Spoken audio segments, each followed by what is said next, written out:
नमस्कार, मैं वाईडी वाजपेयी आईएएस पाठशाला ऑनलाइन क्लासेस में आपका स्वागत करते हैं। आज हम लोग पॉलिटी की क्लास के अंतर्गत जो अगला हमारा टॉपिक है संसद की कार्य प्रक्रिया।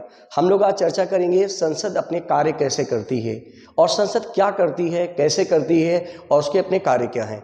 तो इस पर बात करेंगे आज हम। ये हमारा टॉपिक है संसद की कार्य प्रक्रिया, ठीक है। तो उसमें देखिए यहाँ पे हमने लिखा है कि संसद के कार्य, इसमें कुछ चीज़ें हमने पहले नोट कर दी जिससे समय कम आपका खर्च हो और हम लोग तुरंत शुरुआत करते हैं, ज़्यादा से ज़्यादा जानकारी आपको कम से कम समय में आपको दी जा सके। तो शुरू करते हैं संसद के कार्य। संसद के कार्य में आप देखें यहाँ अगर तो आपने कभी टेलीविजन पे देखा होगा या आपने पढ़ा भी होगा, तो संसद कुछ इस टाइप से बनी हुई दो आपको हाउस दिखाई देते हैं, ठीक है। जब हम संसद कहते हैं तो इसका मतलब होता है लोकसभा यानी दो हाउस और राज्यसभा और हमारे माननीय राष्ट्रपति जी। तो संसद का मतलब है वह व्यवस्था जिसके 3 अंग हैं और ये विधि बनाती है।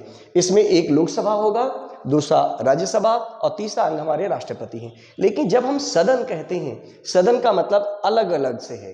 मतलब जब लोकसभा की बात करेंगे यानी लोक सदन, इसे राज्य सदन या राज्यसभा की बात करेंगे। सदन का मतलब अलग अलग हाउस से है, संसद का मतलब तीनों के कंबाइंड से है, जिसमें लोकसभा, राज्यसभा और राष्ट्रपति आते हैं। संसद के 3 अंग हैं जिनके बारे में हम लोग डिस्कस कर चुके हैं। आज हम लोग बात करेंगे संसद के कार्यों पर। तो आप देखेंगे संसद कार्य कैसे करती है। सबसे पहले बात तो यहाँ पर हम लोग ये कहेंगे कि संसद के कार्य क्या है। तो आप जरा ऊपर से यहाँ पे ध्यान से देखेंगे संसद के कार्य।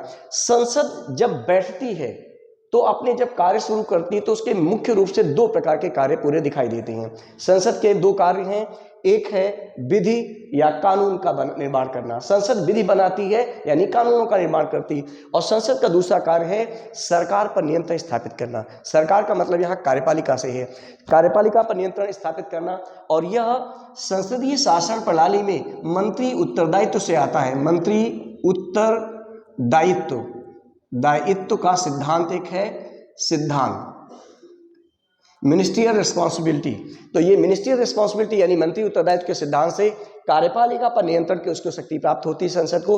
अब आप देखें संसद पहला काम क्या है, विधि बनाती है। और विधि कैसे बनाएगी, विधेयक को पारित करती है। विधेयक को पारित करके वो कानून का निर्माण करती है।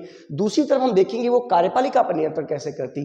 कार्यपालिका पर जो नियंत्रण करती है तो उसको मैंने आपको यहाँ पे देखिए, सबसे पहले विधेयक पर अनुमति देकर वो, या विधेयक पर अनुमति रोककर, सपोज करते कानून बनाना है तो विधेयक पर वो अगर अनुमति रोकती है तो ये एक तरीके से नियंत्रण है। दूसरा है प्रश्नकाल।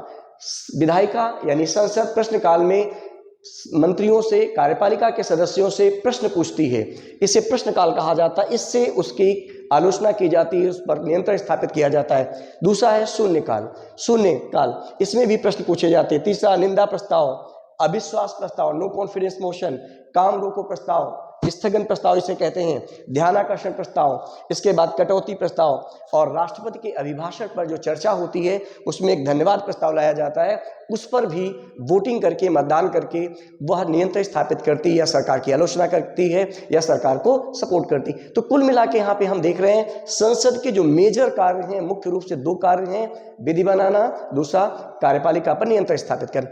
कार्यपालिका पर नियंत्रण इतने तरीकों से करती है, छोटे बहुत और भी काम हैं, तो मुख्य रूप से ये हैं। इन पर हम लोग डिस्कस बाद में करेंगे, पूरी एक क्लास कराएंगे। कुछ चीज़ों पे अभी हम डिस्कस करेंगे, कुछ चीज़ों पे बाद में। सबसे पहले तो बात हम करेंगे कि आखिर विधायिका संसद कानून कैसे बनाती है। तो देखिए संसद कानून कैसे बनाती है, इस पर आप देखें।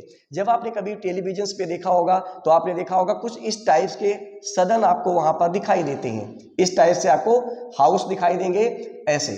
तो यहाँ पर ये है, यहाँ पे अगर आप टेलीविजन पे कभी देखे होंगे या कभी आपने कुछ न्यूज़पेपर्स में देखा होगा या कभी कुछ सुना होगा तो आपने जरूर देखा होगा, यहाँ पर बीचों बीच में स्पीकर बैठते हैं, एक साइड में ऐसे कुर्सियां लगी होती हैं, इधर बीच में कुछ सीटें होती हैं, दूसरी तरफ सीटें होती हैं। एक तरफ सारे सत्ता पक्ष के लोग बैठते हैं। सत्ता पक्ष का मतलब रूलिंग पार्टी, जो पार्टी बहुमत में होती लोकसभा में। एक तरफ मेंबर ऑफ अपोजिशन अपोजिशन के पार्टी के लोग बैठते हैं, बाकी अन्य पार्टियां भी यहाँ पर बैठती हैं। सेम प्रोसेस राज्यसभा का होता है। राज्यसभा में लोकसभा की अध्यक्षता लोकसभा अध्यक्ष यानी स्पीकर करते हैं, राज्यसभा की अध्यक्षता भारत के उपराष्ट्रपति करते हैं। यहाँ भी सिस्टम वही है, ऐसे सीटें लगी होती, एक तरफ सत्ता पक्ष के लोग, एक तरफ विपक्ष के लोग बैठे होते हैं, और ये सब इनका सबका कार्य यही है जो अभी हमने आपको बताया, विधि बनाना और कार्यपालिका पर नियंत्रण स्थापित करना। ये है संसद, और उसमें राष्ट्रपति को मिलाएंगे तब ये तीनों संसद कहलाएंगे। हम इसे विधायिका कहते हैं। विधायिका काम कैसे करती है, विधि कैसे बनाती है, इस पर बात करेंगे। तो देखिए, सबसे पहले आप ये समझिए, ये लोकसभा अध्यक्ष हैं। विधायिका कानून बनाने के लिए प्रस्ताव लाती है, यानी कि प्रस्ताव लाएगी, उसे हम विधेयक कहते हैं। विधेयक को अप्रूवल देकर, पारित करके विधायक विधायिका कानून बना देती है। अब देखिए, सपोज करिए जिस यहाँ पर जो प्रस्ताव लाए जाते हैं, ये प्रस्ताव को हम विधेयक कहते हैं। क्या कहते हैं? विधेयक। ये हमारे विधेयक कहलाते हैं। विधेयक यानी बिल। एक चीज और समझेंगे, विधेयक या जो बिल हैं ये कई प्रकार के होते हैं, तो इनको हम अभी इसके बाद चर्चा करेंगे। सबसे पहले यहाँ समझ लीजिए, प्रस्तुतिकरण के आधार पर विधेयक दो प्रकार के होते हैं। प्रस्तुतिकरण का मतलब पेश कौन कर रहा है। अगर विधेयक मंत्री के द्वारा पेश किए जाते हैं तो उन्हें हम कहेंगे सरकारी विधेयक, और अगर विधेयक किसी अन्य सांसद के द्वारा पेश किया जाता है तो हम उसे कहेंगे गैर सरकारी विधेयक। ठीक है, तो यहाँ पर मंत्री के द्वारा, मान लेते जिस मंत्रालय से रिलेटेड कोई मुद्दा होगा, उस मंत्रालय से रिलेटेड यहाँ पर मंत्री एक बिल लाएगा, विधेयक लाएगा। कृषि मंत्रालय से संबंधित है, कृषि मंत्री लाएगा। कानून मंत्रालय से संबंधित, कानून मंत्रालय यहाँ पर एक बिल लाया। इस बिल में उस कानून के बारे में बात की जाती है कि हमें ये कानून बनाना है। इस विधेयक को स्पीकर की अनुमति से मंत्री यहाँ पर पेश करते हैं, सदन में पेश करते हैं। मान लेते ये लोकसभा है, लोकसभा, और ये है राज्यसभा, सभा। अब यहाँ पर देखेंगे, लोकसभा में जब बिल पेश किया गया, विधेयक पेश किया गया, तो यहाँ पर विधेयक पेश करने के बाद इस पर चर्चा होती है, फिर वोटिंग होती है। अगर ये पारित हो जाता है मेजोरिटी से, यानी बहुमत से पारित होता है, तब ये सेकेंड हाउस में जाता है। ठीक है, अब आप एक चीज यहाँ समझ लीजिए, जैसे ये बिल विधेयक संसद में लाया जाता है, तो ये विधेयक यहाँ पर लाएंगे। विधेयक को पारित होने तक विधेयक के 3 बार वाचन होते हैं, मतलब विधेयक की 3 रीडिंग होती है। वाचन मतलब रीडिंग। पहली बार जब विधेयक पेश किया जाता है तब उसको पढ़ के सुनाया जाता है, उसे फर्स्ट वाचन या रीडिंग कहते हैं। दोबारा जब यहाँ पेश किया गया तो उसमें सारे मंत्री के सारे सदस्यों के पास उसके बारे में जानकारी जाती है। साथ ही इस विधेयक की सारी प्रतियां सारे संसद के सदस्यों को बांट दी जाती हैं, ताकि वो उस पर पढ़ सकें, विचार कर सकें। उसके बाद एक नियत समय पर चर्चा के लिए रखा जाता है। जब विधेयक को चर्चा के लिए रखा जाता है तब उसको पढ़ के सुनाया जाता है। इसे हम द्वितीय वाचन या सेकेंड रीडिंग कहा जाता है।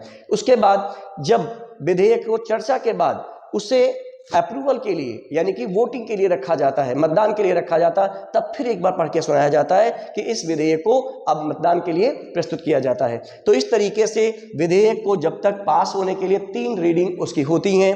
ये यहाँ लोकसभा में रखा गया। अगर लोकसभा से ये विधेयक अप्रूवल पास हो गया तो ये कहाँ जाएगा? राज्यसभा में जाएगा। राज्यसभा में जाएगा। राज्यसभा भी अगर वहाँ पे उसे इसी तरीके से प्रोसेस वहाँ भी होता है, रखा जाएगा, चर्चा होगी, फिर वोटिंग होगी। अगर ये विधेयक यहाँ से भी अप्रूवल हो जाता है तब ये बिल पहुँचता है भारत के माननीय राष्ट्रपति जी के पास पहुँचता है। एक चीज़ और समझिए, ये भी हमने एक सामान्य प्रक्रिया में बता रहा हूँ। ठीक है, विधेयक गया, चर्चा हुई, अब विधेयक लोकसभा में कौन जाएगा, राज्यसभा में कौन जाएगा, इस पर हम आगे चर्चा करेंगे। अभी बेसिक एक कंसेप्ट हम आपको बता रहे हैं। तो बिल ऐसे राज्यसभा में जाता है, वहां भी चर्चा होती, राज्यसभा में बिल पास हुआ। पास होने के बाद यह विधेयक राष्ट्रपति के पास जाता है, और जैसे माननीय राष्ट्रपति जी इस पर हस्ताक्षर करते हैं तो ये विधेयक जो बना था ये बन जाता है अधिनियम। क्या बन जाता है? अधिनियम। और इसी अधिनियम को हम एक्ट कहते हैं, कानून कहते हैं। ये कानून है। अब आप देखिए, कानून बनाने में इन तीनों की भूमिका थी, इसलिए संसद के 3 अंग हैं।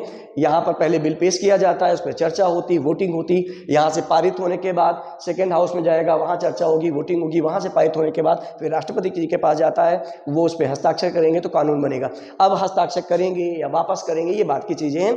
आप एक बेसिक इस तरीके से संसद कानून बनाती है। अब कानून बनाने के बाद आगे की कार्यवाही कैसे होगी उस पर हम लोग चर्चा करेंगे।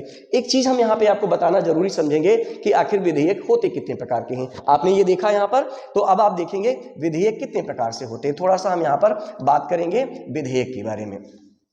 तो यहाँ पर देखेंगे विधेयक जो हमारे हैं, विधेयक इनको हम दो भागों में बांट सकते हैं विधेयक को। जैसे ये विधेयक हमारा है विधेयक हम इसको दो भागों में बांट सकते हैं विधेयकों को। एक विधेयक का प्रकार है प्रस्तुतिकरण के आधार पर, प्रस्तुतिकरण के आधार पर।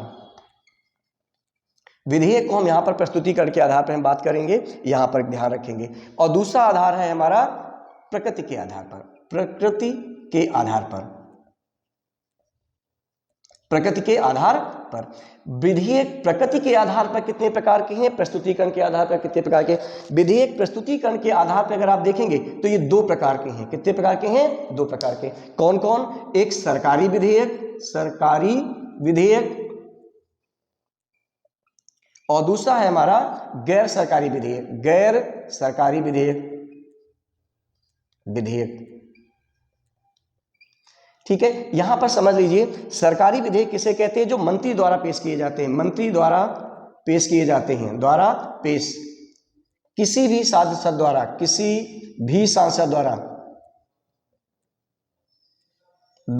द्वारा पेश। ऐसे विधेयक जो मंत्री के द्वारा पेश किए जाते हैं हम उन्हें कहेंगे सरकारी विधेयक कहते हैं। और जो गैर सरकारी विधेयक होते हैं किसी भी सांसद के द्वारा पेश किए जाते हैं। अब आप एक चीज और समझिए, सांसद के द्वारा मंत्री के द्वारा जो सरकारी विधेयक पेश किए जाते हैं, इनको पेश करने की आपको 7 दिन पहले अनुमति लेने की जरूरत होती है। आपने लोकसभा सचिवालय में एक वो दिया और लोकसभा स्पीकर के माध्यम से आप 7 दिन की अनुमति के लेकर के आपने सरकारी विधेयक पेश किया। लेकिन निजी विधेयक या गैर सरकारी विधेयक को अनुमति पेश करने के लिए आपको 1 माह पूर्व अनुमति लेनी होती है और यह प्रत्येक सत्र के दूसरे शुक्रवार को यह विधेयक को अनुमति दी जाती है। अब आप यहाँ पे ये चीज देखें, अगर क्वेश्चन पूछा जाए कि भारत में अब तक कितनी गैर सरकारी विधेयक पेश किए जा चुके हैं, 1952 से लेकर के 2022 तक अब तक 14 बार गैर सरकारी विधेयक पेश किए गए हैं। गैर सरकारी विधेयक कितने बार पेश किए गए हैं, 14 बार पेश किए गए हैं अभी तक गैर सरकारी विधेयक। बाकी सारे विधेयक ज्यादातर कैसे होंगे, सरकारी विधेयक। तो ये विधेयक किस आधार पर हमने कहा, प्रस्तुतिकरण के आधार पर। अब आप एक चीज देखिए, यहां पर ये प्रस्तुतिकरण के आधार पर हुआ। अब हम अगर प्रकृति की बात करें, प्रकृति के आधार पर विधेयक कितने प्रकार के होंगे, तो प्रकृति के आधार पर जो हमारे विधेयक होते हैं ये 3 प्रकार के होंगे। आप देखेंगे यहां पर प्रकृति के आधार पर विधेयक कितने प्रकार के होंगे, 3 प्रकार के। कौन कौन से होते हैं, एक होता है साधारण विधेयक, विधेयक एक होते हैं साधारण विधेयक, दूसरे होते हैं धन विधेयक और तीसरे हमारे होते हैं संविधान संशोधन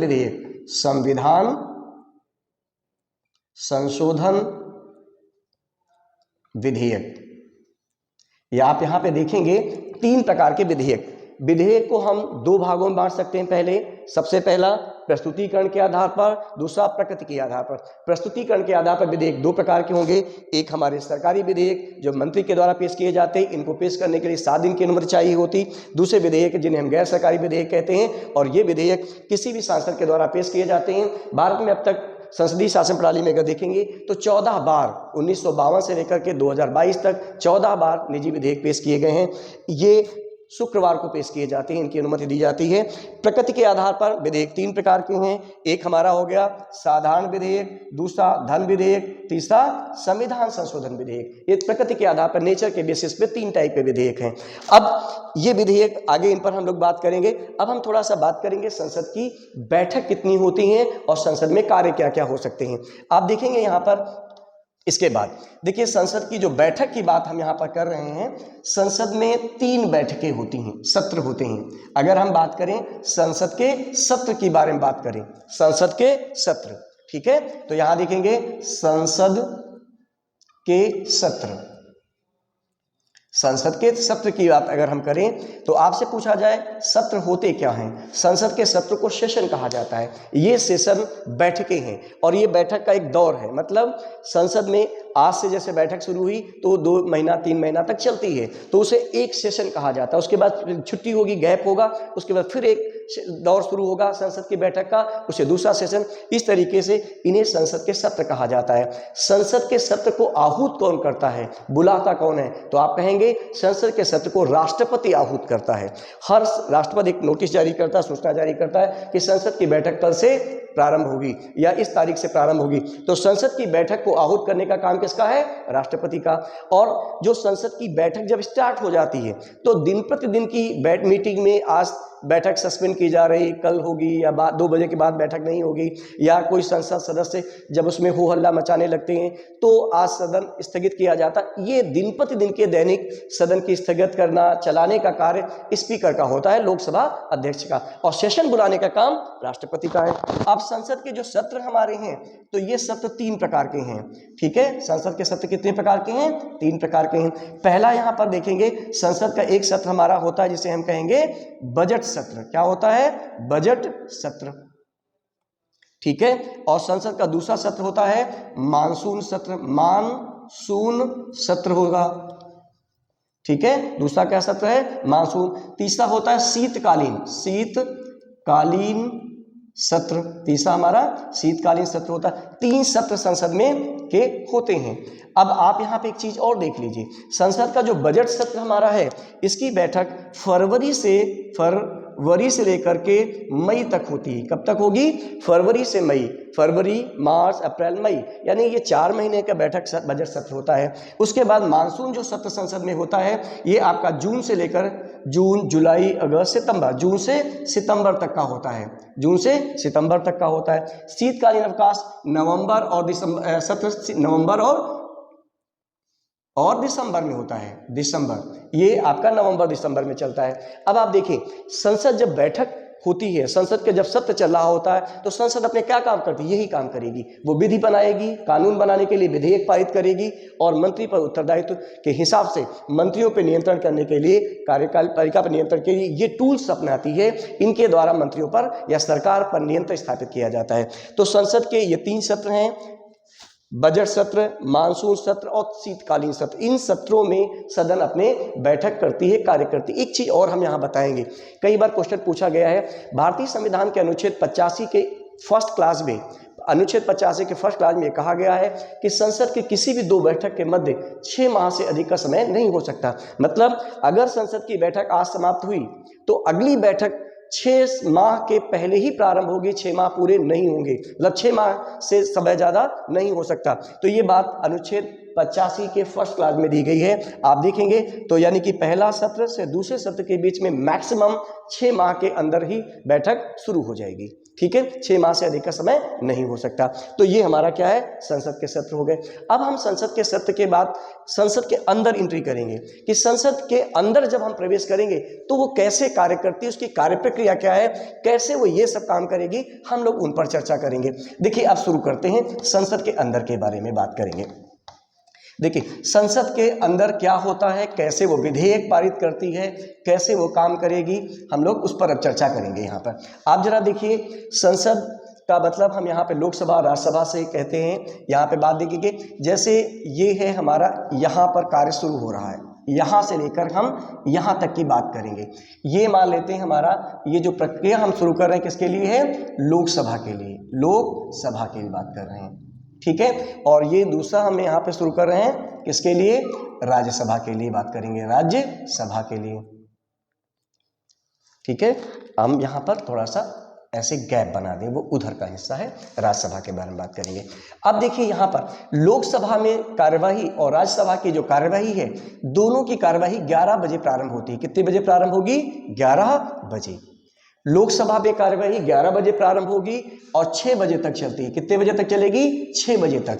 राज्यसभा की कार्यवाही 11 बजे प्रारंभ होती है, 5 बजे तक चलती है। कितने बजे चलेगी? 5 बजे तक। अब देखिए, लोकसभा का पहला घंटा यानी कि 11 से 12 का जो समय है, लोकसभा का जो पहला घंटा है 11 से इसका 12, ये मान लेते 11 है और 11 से 12 का घंटा लोकसभा का। इस घंटे में लोकसभा में इसे प्रश्नकाल कहा जाता है। क्या कहते हैं? प्रश्नकाल। और इस काल में लोकसभा के सदस्य मंत्रियों से प्रश्न पूछते हैं। ठीक है, इसे क्या कहेंगे, प्रश्नकाल कहा जाता है। और यहाँ पे दूसरा देखिए, 12 बजे से 1 बजे के समय का जो बीच का समय है, 1 बजे का जो समय हमारा है, यहाँ पे मैं लिख दे रहा हूँ 1 बजे, ये समय 12 से 1 के बीच का जो समय है इसे कहते हैं शून्यकाल। क्या कहेंगे, शून्यकाल कहते हैं। ठीक है, और 1 बजे से लेकर के जो शून्यकाल हो गया, 1 से लेकर के 2 बजे के बीच में, 2 बजे, 1 बजे से 2 बजे का जो समय होता है ये अवकाश रहता है, वहां अवकाश या लंच कह सकते हो इसे, लंच का समय होता है, ये लंच का टाइम है। तो संसद जब अपना कार्य करती है तो 11 से 12 के बीच में प्रश्न पूछती है, सांसद मंत्रियों से प्रश्न पूछते हैं, और 12 से 1 बजे के बीच शून्यकाल कहलाता है, इस समय भी सांसद प्रश्न पूछते हैं। और जो ये बीच का समय है इसे हम इंटरवल कह सकते हैं या अवकाश का समय कह सकते हैं, इसमें लंच होता है। 2 बजे से लेकर के 6 बजे का जो ड्यूरेशन है, इसमें सरकार क्या करती है, संसद क्या करती है, संसद विधेयक पारित करती है, विधेयक पारित करेगी। इस समय ये सारे काम होते हैं, निंदा प्रस्ताव, विश्वास प्रस्ताव, काम रोको प्रस्ताव, ध्यानाकर्षण, ये जो भी आना है इधर वाले कार्यक्रम में आते हैं। ये 2 अलग शिफ्ट हैं। और राज्यसभा में थोड़ा सा यहाँ पे ध्यान रखेंगे, वही काम यहाँ भी राज्यसभा में भी है, लेकिन एक बहुत इंपॉर्टेंट क्वेश्चन आपके लिए बनेगा, वो जो इस समय ध्यान रखेंगे, राज्यसभा में 11 से जो 12 का समय है उल्टा हो गया है। लोकसभा में 11 से 12 का समय प्रश्नकाल कहलाता है, पहले राज्यसभा में भी यही था, लेकिन अब यहां पर क्या हो गया है, अब आप देखेंगे 11 से 12 बजे का जो समय है राज्यसभा में, ये हो गया है शून्यकाल। पहला समय क्या हो गया, शून्यकाल हो गया है। ये लोकसभा में जो 11 से 12 बजे का समय है इसे क्या कहेंगे, शून्यकाल कहेंगे। और 12 से 1 बजे का जो समय है ये प्रश्नकाल हो गया है, प्रश्नकाल। आपसे क्वेश्चन पूछा जाए लोकसभा में प्रश्नकाल कितने बजे से कितने बजे तक होता है, तो लोकसभा में प्रश्नकाल हमारा होगा 11 से 12, और लोकसभा में शून्यकाल 12 से 1। लेकिन राज्यसभा में वही प्रश्नकाल की बात करेंगे तो 12 से 1 के बीच में प्रश्नकाल होगा, 1 से 11 के बीच में शून्यकाल होगा। तो ये हमारा किसके बारे में है, राज्यसभा के बारे में, ये लोकसभा के बारे में। और लोकसभा में भी वही, ये 1 बजे तक का है, 1 बजे, और 1 बजे से लेकर 2 बजे के बीच में ये क्या रहेगा, वहां भी इंटरवल यानी कि लंच का टाइम होता है, सेम प्रोसेस। और 2 बजे से लेकर 5 बजे के बीच में राज्यसभा अपना काम करेगी और विधेयक पारित करती है, यही सारा काम करती है वो जो लोकसभा करती है। ठीक है, अब आप यहाँ पे समझ में आ गए होंगे, लोकसभा का पहला घंटा प्रश्नकाल, राज्यसभा का पहला घंटा शून्यकाल, यहाँ पे ध्यान रखिए। लेकिन ऐसा पहले नहीं था, पहला दोनों का पहले घंटा प्रश्नकाल हुआ करता था, लेकिन बाद में इसमें संसद में एक संशोधन किया गया और इस कार्य प्रक्रिया में परिवर्तन कर दिया गया, और ये इस तरीके से कार्य करती है। अब हम बात करेंगे कि आखिर प्रश्नकाल क्या होता है, उसमें कैसे काम किए जाते हैं, शून्यकाल क्या है, उसमें कैसे कार्य होते हैं, ये जरूर ध्यान रखिएगा, प्रश्नकाल और शून्यकाल का समय। ठीक है, अब देखिए इसमें होता क्या है, इस पर हम लोग चलेंगे, प्रश्नकाल के बारे में बात करेंगे, शून्यकाल क्या है, प्रश्नकाल क्या है, इन पर हम लोग बात यहाँ पे करेंगे। तो अब आप देखिए, जैसे मैंने अभी इससे पहले बोला था आपसे कि ये लोकसभा है, ये राज्यसभा है, इधर राष्ट्रपति जी हैं, यहाँ पर स्पीकर बैठते हैं, ऐसे इधर सीटें पड़ी हैं, इधर सीटें रहेंगी आपकी, बीच में भी कुछ सीटें होती हैं, यहाँ पे सत्ता पक्ष के लोग, एक तरफ विपक्ष के लोग, ऐसे इससे यहाँ पर उपराष्ट्रपति जी बैठते हैं, इधर सत्ता पक्ष के लोग, बीच में सीटें, एक तरफ विपक्ष के लोग बैठेंगे, ये आपका ऐसे सिस्टम रहता है। ठीक है, अब देखिए होता क्या है वहां पे। सबसे पहली बात ये समझिए कि अभी 11 बजने वाले हैं, यानी 11 बजे की शुरुआती कार्यवाही प्रारंभ होने वाली है। जैसे 11 बजते हैं स्पीकर सदन में आते हैं, सारे संसद सदस्य भी आ जाते हैं, उससे पहले ही कुछ आ जाते हैं, तो 11 बजे कार्यवाही प्रारंभ होनी। जैसे ही स्पीकर सदन में आए तो सबसे पहले वो क्या सुनिश्चित करते हैं कि क्या सदन का कोरम पूरा है, मतलब सदन की गणपूर्ति पूरी है या नहीं। अब गणपूर्ति या कोरम होता क्या है कि गणपूर्ति या कोरम सदन की वह आवश्यक मिनिमम सदस्य संख्या है जो कार्यवाही प्रारंभ करने के लिए आवश्यक होती है। जैसे हम क्लास करने आए और हमने देखा कि भाई 3 बच्चे होंगे तभी क्लास होगी, तो अगर 3 बच्चे क्लास में हैं मतलब कोरम पूरा हो गया। तो ऐसे ही सदन की कार्यवाही प्रारंभ होने के लिए एक कोरम की आवश्यकता होती है। अगर कोरम पूरा है तो स्पीकर कहेंगे कार्यवाही की प्रारंभ किया जाता है, कार्यवाही की अनुमति है।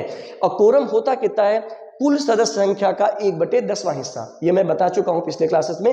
तो कोरम पूरा हो गया, अब यहां पर कार्य शुरू होगा।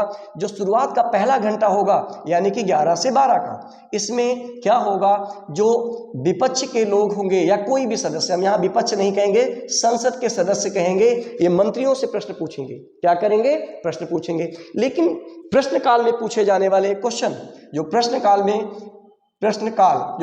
में प्रश्न पूछे जाते हैं, ये पूर्व अनुमति से पूछे जाते हैं, पूर्व सूचना पर पूछे जाते हैं। मतलब संसद के सदस्य जिन्हें मंत्री से प्रश्न पूछना है, वो एक निश्चित प्रोफार्मा पर मंत्री का नाम, कौन कौन से क्वेश्चन उन्हें पूछने हैं, क्या क्या पूछना है वो पूरा, कौन क्वेश्चन का जवाब वो मौखिक तौर पर चाहते हैं, किन क्वेश्चन का जवाब वो लिखित तौर पर चाहते हैं, सारा कुछ अपना एक विवरण 10 से मिनिमम 10 दिन, मैक्सिमम 21 दिन पूर्व क्या करेंगे, माननीय जो लोकसभा है, लोकसभा के महासचिव को एक लिखित तौर पर भेजते हैं। लोकसभा के महासचिव को कम से कम 10 दिन पूर्व, अधिक से अधिक 21 दिन पूर्व एक प्रपत्र के माध्यम से उन्हें सूचना देते हैं कि हम मंत्री जी से ये क्वेश्चन पूछना चाहते हैं, और उस पर लिखित करते हैं कि क्या, उनमें तारा बना देते हैं। कुछ क्वेश्चन होते हैं जिसमें स्टार लगा देते हैं, मतलब ये क्वेश्चन हमें मौखिक चाहिए, ये क्वेश्चन लिखित चाहिए।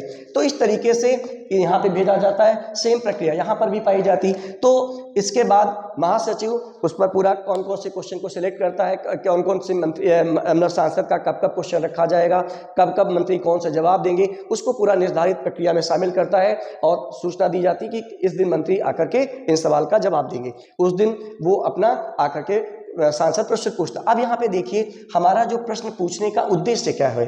सदन में जो प्रश्न पूछे जाते हैं, प्रश्न पूछने के मुख्य 3 उद्देश्य होते हैं। एक उद्देश्य होता है सरकार को कटघरे में खड़ा करना, सरकार की आलोचना करना या सरकार को सचेत करना, पहला। दूसरा होता है कि सरकार से कोई जानकारी प्राप्त करना, आपको मंत्रियों से कोई जानकारी प्राप्त करना है कि सरकार ने कितने स्कूल बनवाए, कितनी सड़कें बनवाई, क्या करा क्या नहीं किया, तो उसकी जानकारी पूछना, सूचना प्राप्त करना। तीसरा हमारा होता है कि सरकार को कई बार सकारात्मक सहयोगात्मक दृष्टिकोण से क्वेश्चन पूछे जाते हैं कि सरकार इस दिशा में अगर ऐसा करे तो ज़्यादा बेहतर होगा और मुझे लगता है कि ऐसा करना चाहिए। तो कुछ क्वेश्चन ऐसे भी होते हैं जो सकारात्मक दृष्टिकोण के होते हैं, तो ये प्रश्न पूछे जाते हैं। अब यहाँ पर बात ध्यान रखेंगे, प्रश्न जो होते हैं के प्रकार। लोकसभा में प्रश्नकाल में जो क्वेश्चन पूछे जाते हैं, सामान्य तौर पर प्रश्न 4 प्रकार के होते हैं। कितने प्रकार के होंगे? 4 प्रकार के। लेकिन प्रश्न मुख्य रूप से पूछे 3 ही प्रकार के जाते हैं। तो हम यहाँ पर 3 ही प्रकार के प्रश्न की चर्चा करने वाले हैं। 3 प्रकार के ही सामान्य तौर पर क्वेश्चन पूछे जाते हैं। एक प्रश्न है जिन्हें हम कहेंगे तारांकित प्रश्न, तारांकित प्रश्न, और दूसरे प्रश्न है अतारांकित, अतारांकित प्रश्न, और तीसरे हैं अल्प सूचना प्रश्न, शॉर्ट नोटिस क्वेश्चन, अल्प सूचना प्रश्न। तीसरे हमारे होते हैं अल्प सूचना प्रश्न यानी शॉर्ट नोटिस क्वेश्चन। ये तारांकित प्रश्न, अतारांकित और अल्प सूचना प्रश्न। अब आप एक चीज समझिए, तारांकित प्रश्न किसे कहते हैं?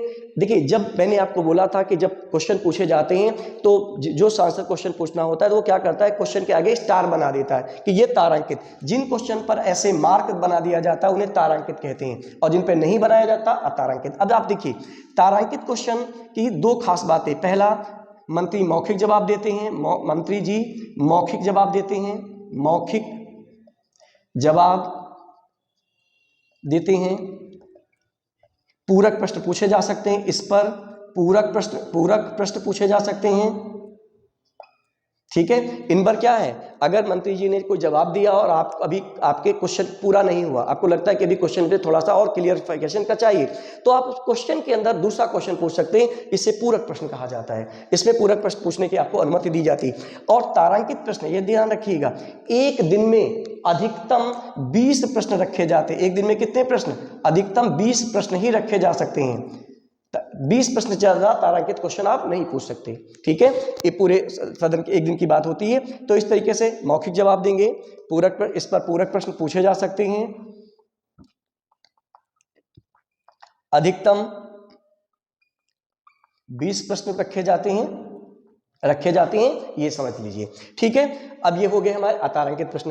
अब अतारांकित प्रश्न का मतलब क्या है? अतारांकित जो क्वेश्चन होते हैं ये लिखित, इनका जवाब लिखित होता है, इनका उत्तर लिखित होता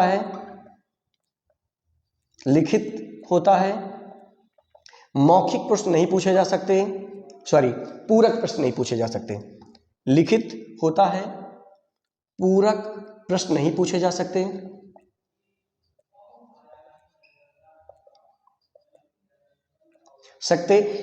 जो अतारांकित प्रश्न हैं इन पर पूरक प्रश्न नहीं पूछे जा सकते और इनका जवाब मंत्री लिखित तौर पर उस संबंधित सांसद को भेजता है जिसने क्वेश्चन पूछे। अल्प सूचना क्वेश्चन क्या होते हैं? Short notice question. अब एक चीज समझ लीजिए, तारांकित क्वेश्चन हो या अतारांकित, ये क्वेश्चन पूछने के लिए आपको क्या करना होता है? मिनिमम आप यहां पे देख लीजिए, इन क्वेश्चन को पूछने के लिए कम से कम 10 दिन और अधिक से अधिक 21 दिन की सूचना पर आप पूछ सकते हो। कम से कम आप 10 दिन, अधिक से अधिक 21 दिन की पूर्व सूचना पर ये क्वेश्चन पूछे जाते हैं। और जो अल्प सूचना 10 दिन से कम नोटिस पर, मतलब आप 9 दिन पर, 8 दिन पर, 7 दिन पर, 6 दिन पर, 2 या 3 दिन की सूचना पर भी आप ये क्वेश्चन पूछ सकते हो। ये 10 दिन से कम समय पूर्व सूचना देकर, 10 दिन से सूचना देकर आप 10 दिन से कम समय यानी 8 दिन, 7 दिन, 6 दिन पहले सूचना दीजिए और आप अल्प सूचना क्वेश्चन आप पूछ सकते। तो ये हो गए हैं मंत्रियों से प्रश्न पूछने का मुद्दा। तो इस तरीके से प्रश्न पूछे जाते हैं। ध्यान रखेंगे, कम से कम सामान्य क्वेश्चन 10 दिन पूर्व सूचना, 10 दिन से लेकर 21 दिन के बीच में अगर आप सूचना देते हैं तो आप ये क्वेश्चन पूछ सकते हैं। और अल्प सूचना 10 दिन से कम में सूचना के लिए आप अल्प सूचना शॉर्ट नोट से क्वेश्चन पूछ। तो इस तरीके से यहाँ पर मंत्री जी खड़े होकर के एक विपक्षी सांसद का जवाब देते हैं। लेकिन एक चीज और समझ लीजिए, मंत्री जवाब देने के लिए बाध्य नहीं है। यह भी ध्यान रखिए कि भारतीय शासन व्यवस्था, संसदीय शासन प्रणाली में यह भी व्यवस्था है कि मंत्री जवाब देने के लिए बाध्य नहीं है, लेकिन नैतिकता के आधार पर मंत्री सामान्यतः जवाब अवश्य देते हैं, लेकिन बाध्य नहीं है। तो ये हमारे कौन से क्या हो गया, इसे हम बोलते हैं प्रश्नकाल हो गया।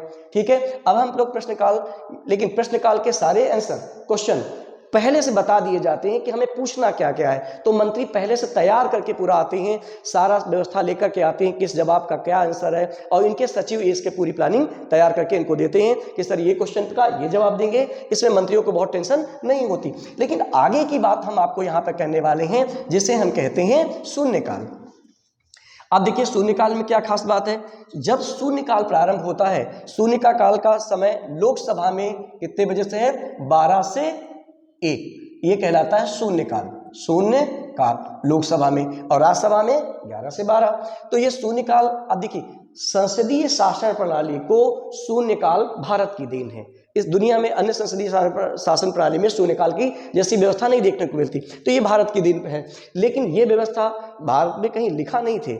ये जब ये 12 से 1 के बीच में प्रश्न शुरू होने लगे तो इसे 12 के बाद का समय 0 माना गया। और यह शब्दावली भारतीय प्रेस यानी मीडिया के द्वारा दिया गया। भारतीय मीडिया ने ये प्रसारित शुरू किया। अब शून्यकाल में चर्चा होने जा रही है, तो ये शून्यकाल परंपरा से इसका नाम पड़ गया। शून्यकाल की सबसे जो खास बात ये है, यह काल मंत्रियों के अंदर भय पैदा करने वाला होता है। मंत्रिपरिषद के अंदर भय पैदा करने वाला क्यों होता है? क्योंकि इस काल में पूछे गए प्रश्न पहले से सूचित नहीं होते।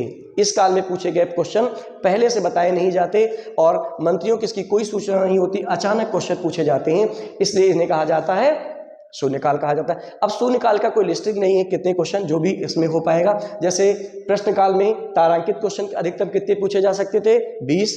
अतारांकित क्वेश्चन 230, अतारांकित क्वेश्चन कम से कम 230 वहां पूछे जा सकते हैं। ऐसे शून्यकाल में 12 से 1 के बीच में जितने भी क्वेश्चन होंगे वो पूछे जा सकते हैं, लेकिन ये पूर्व सूचना पर नहीं होते। मंत्रियों में इसी कारण थोड़ा डर रहता है कि क्या पता कौन सा सांसद क्या क्वेश्चन पूछ ले। तो ये इस तरीके से संसद की कार्य प्रक्रिया का मैंने आपको थोड़ा सा बताया। हम लोगों ने बात किया विधेयक के बारे में, प्रश्नकाल के बारे में, शून्यकाल के बारे में। इसके बाद निंदा प्रस्ताव, अविश्वास प्रस्ताव, काम रोको, ध्यानाकर्षण, इन विषयों पर चर्चा यानी इन प्रस्तावों पर चर्चा हम आगे की क्लास में करेंगे। आज इतना ही, क्योंकि इससे ज़्यादा लंबी क्लास हो जाएगी। और आप इसे अच्छे से देखिए, समझिए और रेगुलर क्लासेस आप करते रहें। और मैं आपसे इतना प्रॉमिस करता हूं कि पॉलिटी में आपको बहुत अच्छे से समझ में आएगा, कोई क्वेश्चन आपके नहीं बचेंगे, बस अगर आप प्रॉपरली इसे अच्छे से समझते रहेंगे और पढ़ते रहेंगे। धन्यवाद। आज इतनी ही क्लास।